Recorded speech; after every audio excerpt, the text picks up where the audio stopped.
Hello friends, hopefully आप सभी लोग अच्छे होंगे। यहाँ पे क्वेश्चन नंबर 5 जो लास्ट वीडियो में मैंने होमवर्क दिया था, अब बैक टू बैक 5 और 6 इन दोनों का सोल्यूशन हम करेंगे। क्वेश्चन 5 क्या बोलता है?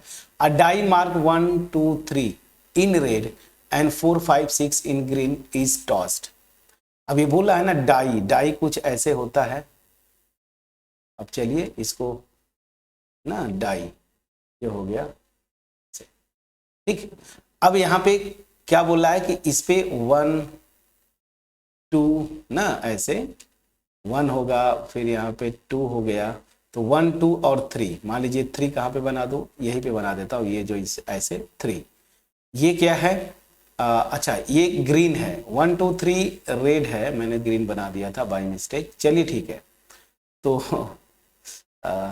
मैं जब बना ही दिया तो फिर से बना देता हूँ, ठीक है ना, थोड़ा बड़ा रहेगा।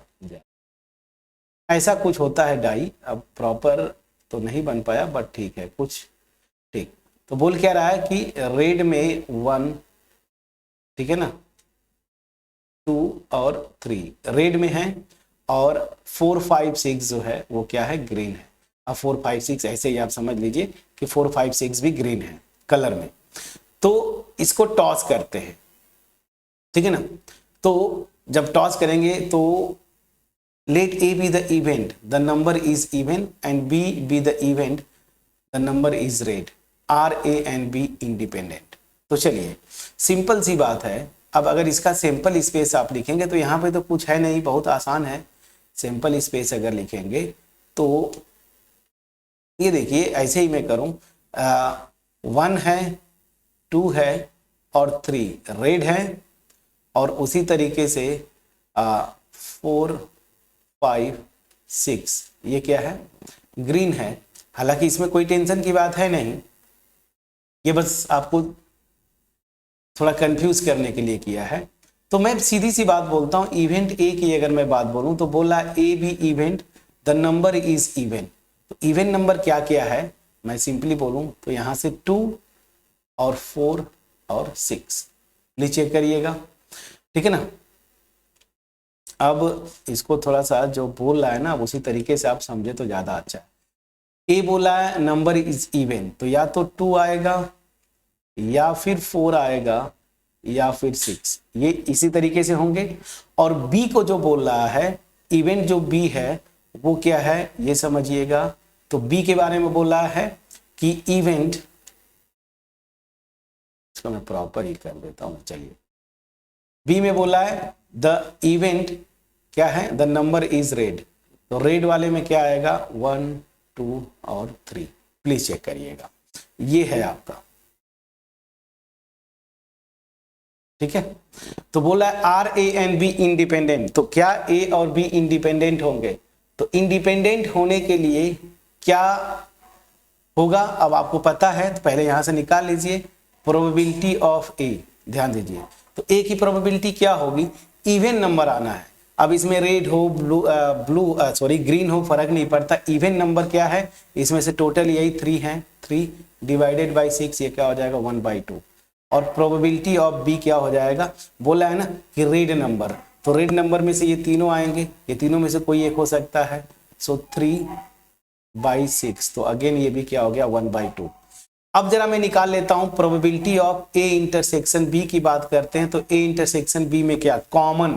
तो आप देखेंगे कॉमन केवल यही एक एलिमेंट आ रहा है इनमें, देखिए ये 2, और कुछ भी कॉमन नहीं है। तो मतलब क्या हुआ, इसमें जो कॉमन आ रहा है वो क्या है मेरा? रेड में 2। तो इसका मतलब हो जाएगा कि probability of A intersection B this is 1/6। Please check करिएगा। तो अब मैं देख रहा हूं, ये क्लियर है कि नहीं फ्रेंड्स? प्लीज बोलिएगा। यहां पे मैं देख रहा हूं कि probability of A into probability of B कितना आ रहा है? तो आप देखेंगे 1/2 इंटू 1/2, ये क्या है? 1/4। और मैं देख रहा हूं कि 1/4 जो है ये probability of A intersection B के इक्वल नहीं है फ्रेंड्स, प्लीज बोलिएगा ना। इसका मतलब क्या हो गया कि ए और बी जो है ना डिपेंडेंट हो जाते हैं। So that means A and B are not independent dependent. ये क्या है फ्रेंड्स, ये डिपेंडेंट है, प्लीज चेक करिएगा। तो दो इवेंट्स लिया मैंने, ठीक है, ए और बी, सिंपल स्पेस आपने निकाला, रैंडम एक्सपेरिमेंट, एक डाई को थ्रो करते हैं, कलर दिया था मैंने, बिल्कुल उसी कलर फॉर्म में आपको लिख के बताया सब कुछ, ताकि चीजें क्लियर होती जाएं। तो ए की प्रोबेबिलिटी जो है सिंपली इवन के लिए 3 डिवाइडेड बाई 6 हाफ, उसी तरीके से बी का भी प्रोबेबिलिटी हाफ, लेकिन इंटरसेक्शन की प्रोबेबिलिटी 1/6। तो मैं देख रहा हूँ P A into P B जो है वो इक्वल नहीं है प्रोबेबिलिटी ऑफ इंटरसेक्शन के। सो दैट मीन्स क्या हुआ कि ये दोनों इंडिपेंडेंट नहीं होंगे, मतलब डिपेंडेंट इवेंट्स है। तो क्वेश्चन 5 क्लियरली पहुंच पाया आपके पास, ठीक है। चलिए अब क्वेश्चन नंबर 6 बिना देर किए हम करेंगे। तो क्वेश्चन नंबर 6 के लिए इसको थोड़ा सा ऊपर करें ताकि दिखे हम लोगों को। चलिए क्वेश्चन नंबर 6, अब ये तो बहुत आसान है।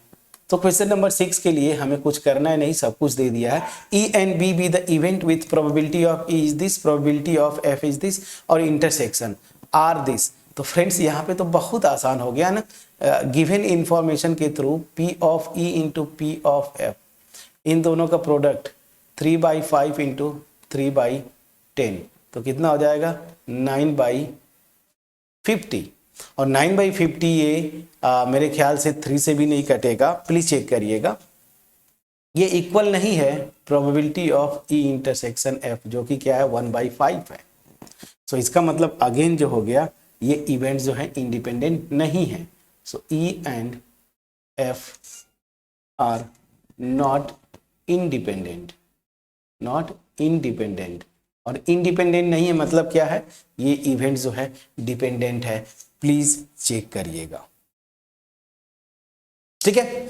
So question number 5 and question number 6, ये दोनों का सलूशन मैंने बताया, ये टोटली डिपेंडेंट और इंडिपेंडेंट इवेंट्स पे थे। सिंपल सा कॉन्सेप्ट बस याद रखिए फ्रेंड्स, मैं बार बार बोल रहा हूं कि इंडिपेंडेंट दिखाने के लिए आपको यही दिखाना होता है कि प्रोबेबिलिटी ऑफ जो भी दो इवेंट्स हैं, अगर ई और एफ है तो E intersection F equal to probability of E into probability of F. और अगर ये इक्वल होता है इंडिपेंडेंट होंगे, इक्वल नहीं होता है इंडिपेंडेंट नहीं होंगे। तो क्वेश्चन 4 में मेरे ख्याल से मैंने देखा था कि ये दोनों इंडिपेंडेंट थे, देखिए ये इक्वल आ रहा था। लेकिन क्वेश्चन 5 और क्वेश्चन 6 दोनों में ये इंडिपेंडेंट नहीं है, क्या है, डिपेंडेंट है। होपफुली इस वीडियो का एफर्ट आपके पास पहुंच पाया होगा। अगर पहुंच पाया है क्रिस्टल क्लियर वे में, चैनल को सब्सक्राइब जरूर करिए, बेल आइकन को क्लिक करिए। वीडियो अच्छी लगी हो, वीडियो को लाइक करिए, फ्रेंड्स के साथ शेयर करिएगा, कमेंट सेक्शन में अप्रिशिएट करना मत भूलिएगा। हाँ, अगर कोई डाउट है सो प्लीज कमेंट सेक्शन में आप कमेंट ड्रॉप करें, सो दैट मुझे पता चले कि अभी भी आपको क्या इश्यूज हो रही हैं। तो चलिए क्वेश्चन नंबर 5 और क्वेश्चन नंबर 6 तो हमने इस वीडियो में कर दिया। अब क्वेश्चन नंबर 7 और क्वेश्चन नंबर 8 मेरी तरफ से होमवर्क होगा। आप बुक पे जाएंगे, क्वेश्चन नंबर 6 और 6 तो कर दिया, क्वेश्चन नंबर 7, फिर उस तरह से 8, कम से कम 7 और 8 जो है आप ट्राई करके आएंगे। मिलते हैं नेक्स्ट वीडियो में, तब तक अपना ख्याल रखें, पढ़ाई करते रहें friends. Thank you so much.